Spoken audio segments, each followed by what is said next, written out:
Hello, hello, and welcome to WJCN Radio.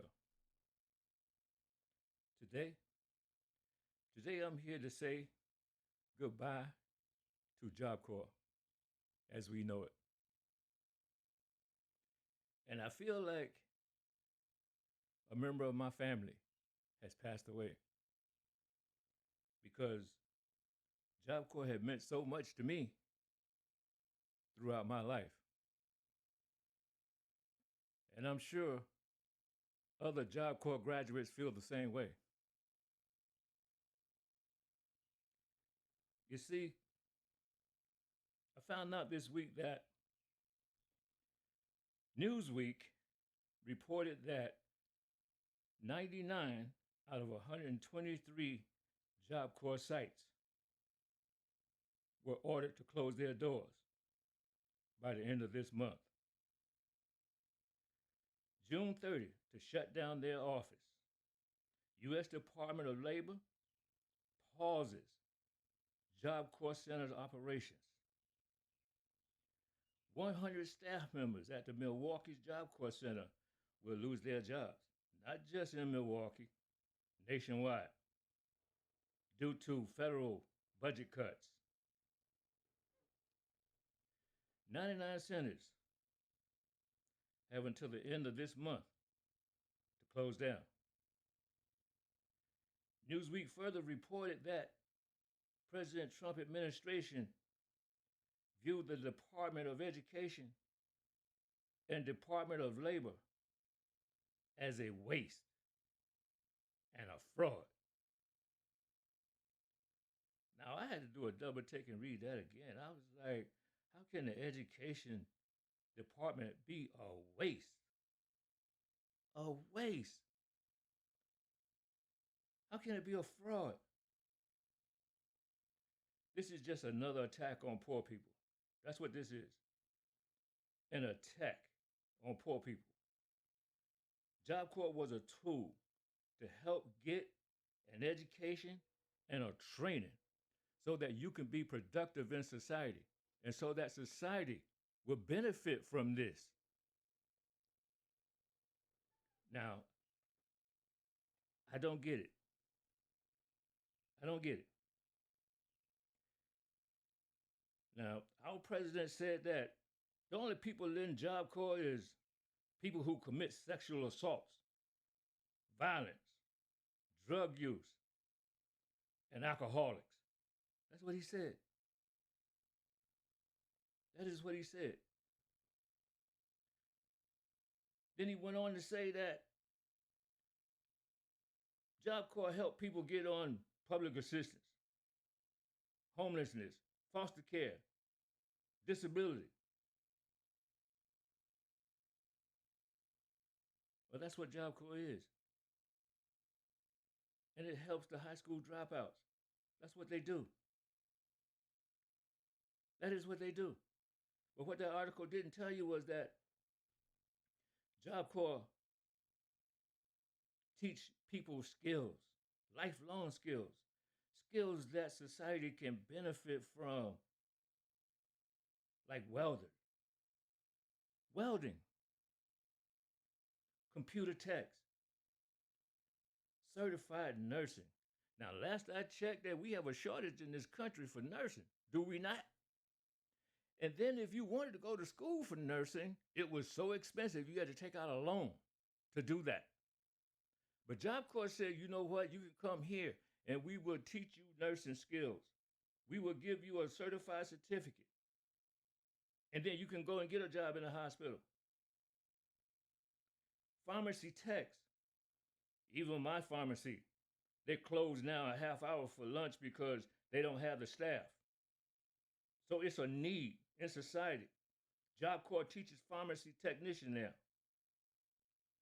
Diesel mechanics. You know those school buses that your kids ride?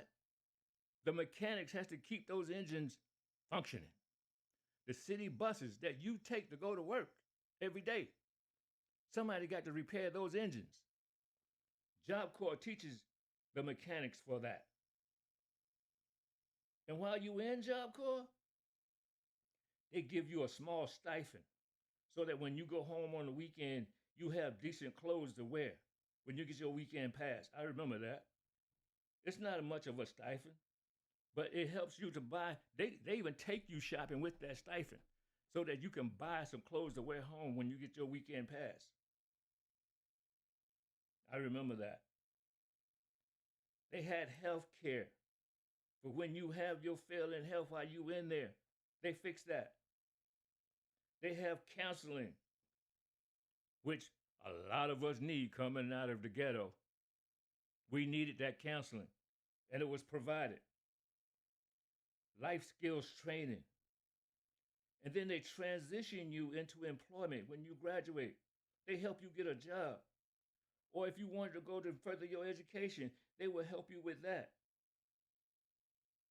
They will help you with that. And now, this is what they're talking about ending. They say we don't need that no more. You know why? Because Job Corps' budget is $11 billion annually. I'll say that again.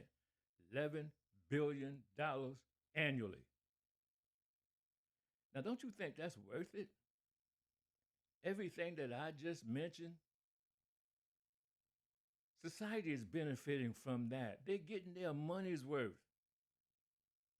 Because now we taking care of that nursing shortage. We keeping our school buses and our city buses running.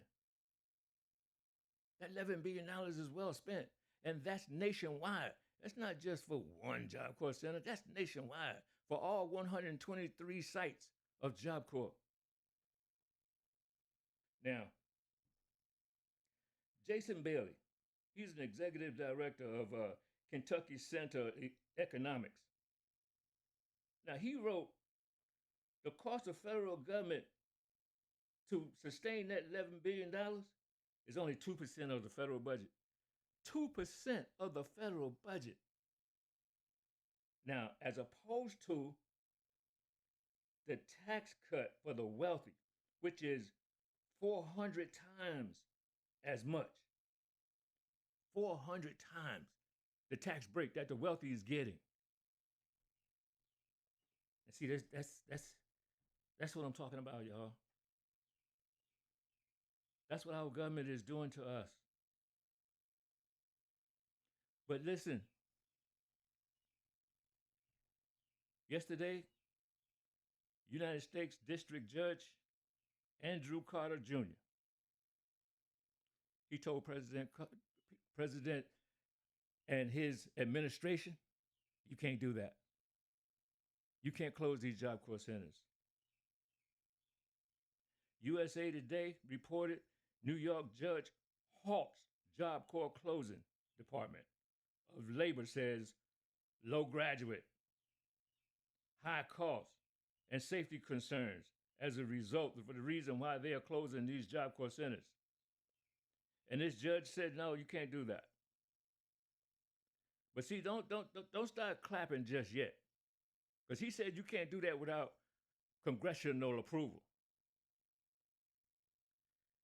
Now, last I checked, he has the House, he got Senate, and he got the Supreme Court.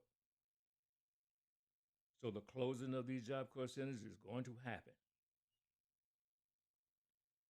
And this temporary restraining order halting the Labor Department and Secretary Laura Dreamer from closing the facilities without congressional approval, it's still going to happen. It is still going to happen. Now, we should ask our government, why are you doing this? Why are you doing this to America, man? We need this.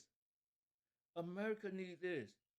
But more importantly, we should ask, why are we letting them do that? Why are we letting them? WJCM Radio.